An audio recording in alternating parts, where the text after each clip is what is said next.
Guys, welcome back to my YouTube channel.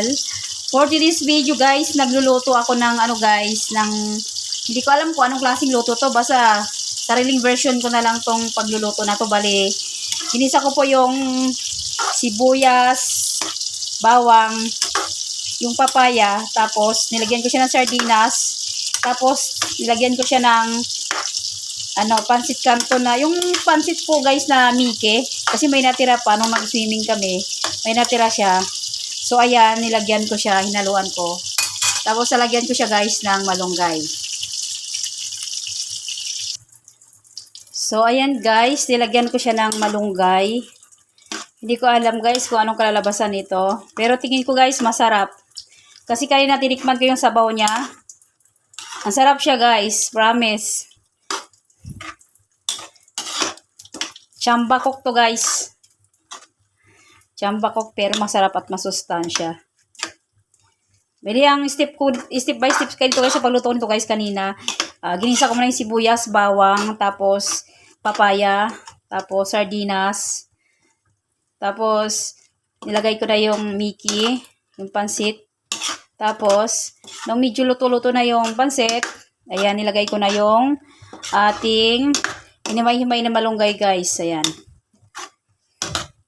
Masustansya guys at tapos matipid pa. Ngayon ako guys nagluto ng ganitong ulam.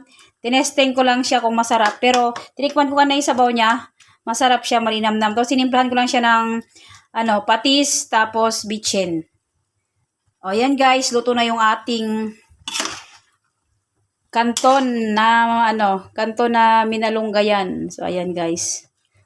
Kayo nang bahala guys kung anong pwedeng papangalan nyo dito guys sa anong luto natin guys. So ayan. So luto na to guys. Pwede nating patayin. So then nagluluto ako dito ng guys. Magluluto ako ng pares nito na pritong baboy. So ayan guys. Ang pares niya ay pritong baboy. Ayan guys. Luto ng ating minalunggayan na kanton na may papaya. So, ayan. First time ko nagluto nito guys. Parang ako sa sa lasa niya. Parang sarap. May nakita kasi ako natirang kanton, so hinalo ko dito. So, hintayin natin guys maluto itong ating piniritong baboy. Sarap guys, oh. Diba? Masarap po kasyang masarap. Ayan. So, yun lang guys.